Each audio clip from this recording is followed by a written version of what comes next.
नमस्कार। Sunday special में आप सबों का स्वागत है। रविवार ये विशेष हम लोग भी सब लोग आज आराम के मूड में रहते हैं।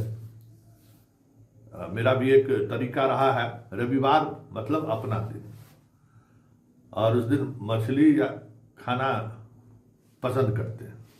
मछली खाए और दोपहर में 2 घंटा सोना। बाकी दिन तो मौका ही नहीं मिलता, लेकिन रविवार की को मेरी इच्छा रहती है। लेकिन इस बार काफ़ी लंबे अंतराल के बाद रविवार जो है सो थोड़ा रिलैक्स, मछली खाकर 2 घंटा सोए। मछली खाए तो कुछ दिमाग काम करना शुरू कर दिया। दिमाग काम करना शुरू इसलिए कर दिया कि सोए सोए कुछ चीज़ खबर के बारे में सोचते ही रहते थे। मेरे पास और कुछ नहीं है, जिंदगी झंड है, खबर ही खबर है, खबर के अलावा कुछ नहीं। खबर है तो फिर बाकी सब चीज़ छूट गया। पता चला कि गर्लफ्रेंडो जो है ना मेरी परेशान रहती है कि संतोष सिंह से मोहब्बत है तो है, जब तक खबर नहीं है तभी तक मोहब्बत है। खबर आ गया तो बेटा गए, मोरिये लोक में छोड़ के चल जाएगा। पता चला सैराना फिल्म देख रहे हैं, कौन है, याराना सैराना, हाँ, फिल्में देखते हुए छोड़ के चल दिए गर्लफ्रेंड को। चल भाई देख खबर आ गई, अब चल दिए हमको। तो सब लोग मानता है कि भाई संतोष सिंह खबर का दीवाना है। इसी दीवानगी में अभी एक चर्चा चल रही थी कि नीतीश जिस मना स्थिति में है और बीजेपी जिस तरीके से दबाव बना रही है, बिहार का पॉलिटिक्स जाएगा कहाँ? क्योंकि नीतीश कुमार को जो इस बार भी लगभग 20% वोट आया है, 4% लगभग उनके वोट की बढ़ोतरी हुई है, और लगभग वो वोटों की संख्या 90-95 लाख के करीब है, और वो वोटर नीतीश का वोटर है। जो वोटर इस गृह मंत्रालय के बाद थोड़ी असहज महसूस करने लगी है, उनके अंदर ये चीजें घर करने लगी है कि बीजेपी इनको निपटाना चाहती है। तो अगर बीजेपी इनको निपटाना चाह रही है या उस कदम पर बढ़ गई है तो फिर बिहार किसके हाथ होगा? अभी तो मान लीजिए कि बीजेपी पर्दे के पीछे से शासन चलाने की कोशिश कर रहा है, जद्दोजहद कर रहा है।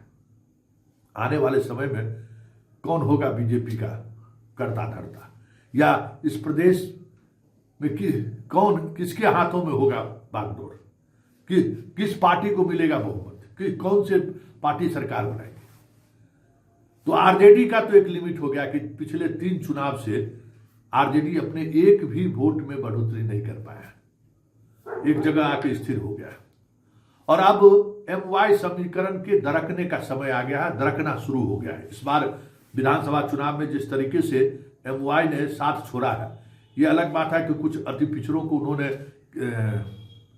गुप्ता को लाके जोड़ने की कोशिश की, कुछ मल्लाह को भी उन्होंने जोड़ा, कुछ कुशवाहा को भी उन्होंने जोड़ा, जो एडिशनल वोट उसमें जुड़ा।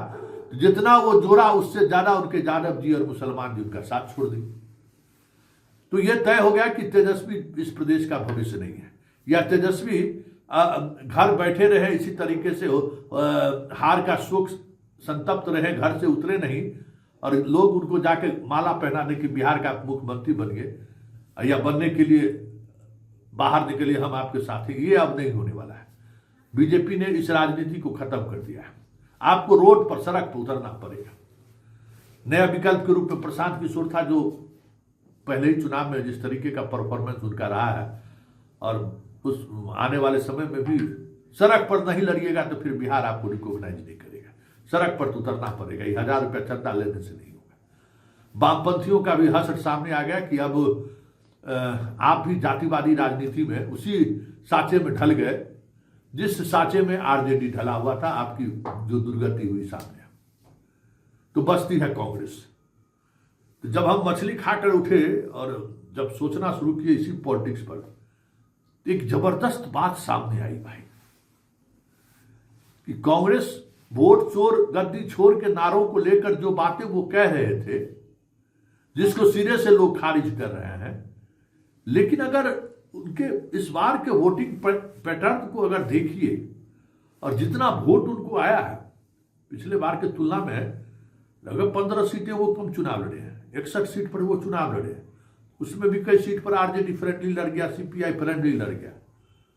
सीधे सीधे तौर पर 50 सीट आप कह सकते हैं। उस 50 सीट पे लगभग 9% वोट इन्होंने लाया है, और संख्या की बात करें तो लगभग 45 लाख। और ऐसी ऐसी सीटें ये जीती हैं जो लोग कल्पना नहीं कर सकता था। मतलब आरजेडी ये सीट इनको इसलिए दिया था कि भाई अरे अपना सोचे जीते हारे जो होगा, लेकिन वो सारी सीटें जीते।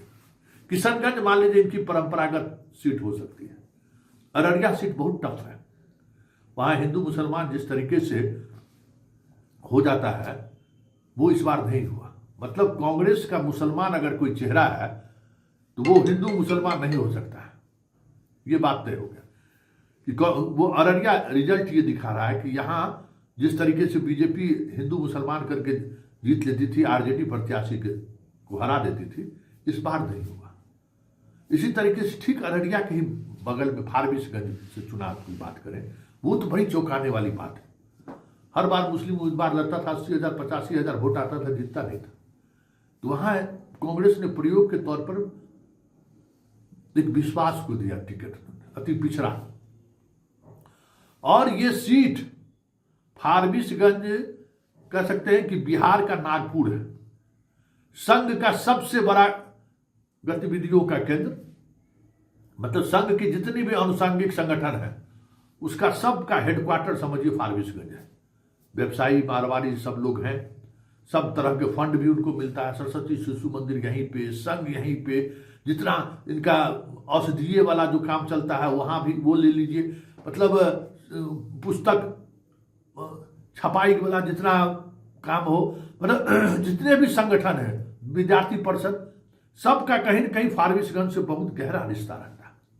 उस फारबिसगंज में जहां बीजेपी चुनाव नहीं हारी है कभी, जब से बीजेपी अपने यौवन पर आया है तब से चुनाव नहीं हारी है, और वहां कांग्रेस चुनाव जीत जा रही है। ये अपने आप में बहुत बड़ी बात है, ये सोच का विषय है। यादव का भी वोट वहां नहीं है, मुसलमानों का वोट है, और अति पिछड़ा, मतलब अति पिछड़ा कांग्रेस को पसंद कर रही है। यहां मुसलमानों को हिंदू पसंद कर रहा है अररिया में। इसी तरीके से नरकटियागंज में जीतने वाला जो है वो बनिया है, और वहां जो बीजेपी का जो परंपरागत वोटर है बनिया, सिर्फ बनिया ही उनका साथ नहीं छोड़ा, उसके साथ अति पिछड़ा की एक बड़ी आबादी कांग्रेस के वोट के नीचे चला है और वहां जीत गए। वाल्मीकि नगर कुशवाहा जीता है, वहां एक अलग तरीके की समीकरण बनाई गई, ये अलग बात है। लेकिन ये सारे के सारे रिजल्ट, और जहां हारे भी है 50 में 30 सीट ऐसा है जहां सिर्फ MY समीकरण ही नहीं, कुछ नए वोटर को भी इन्होंने जोड़ा है जबरदस्त तरीके से। जिन वोटरों को, कौन वो वोटर है जो कांग्रेस को वोट किया है, हमें लगता है कि ये शोध का विषय है। सवर्णों का पर जहां जहां इसने दाव खेला वहां खेल खत्म, 5,000 वोट भी नहीं आया।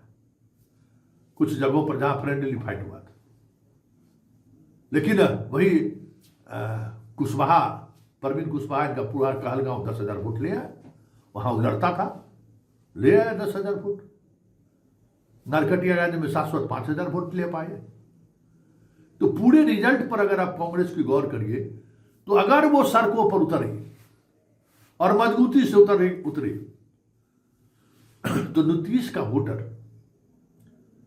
और सॉफ्ट हिंदू बीजेपी को छोड़कर, नीतीश को छोड़कर कांग्रेस की तरफ शिफ्ट कर सकता है। ये इस रिजल्ट को परखने से समझा जा सकता है। ये एक बड़ी बात है। और फारबिसगंज की जीत और नरकटियागंज की जीत और अररिया की जीत अपने आप में एक बड़ा, मतलब कह सकते हैं कि एक ऐसा सोशल इंजीनियरिंग का संकेत है जिस पर शायद कांग्रेस भी नहीं सोच रहा होगा। लेकिन बिहार की जनता ने सोचनी शुरू कर दी है कि अगर बीजेपी नीतीश कुमार को कमजोर करता है तो हम स्वाभाविक तौर पर किसके साथ जुड़ सकते हैं। आरजेडी के साथ नहीं जाएंगे, ये संकेत तो दे ही रहे हैं, लेकिन हम कांग्रेस के साथ जा सकते हैं, ये भी संकेत अपने आप में एक चौंकाने वाली बात है।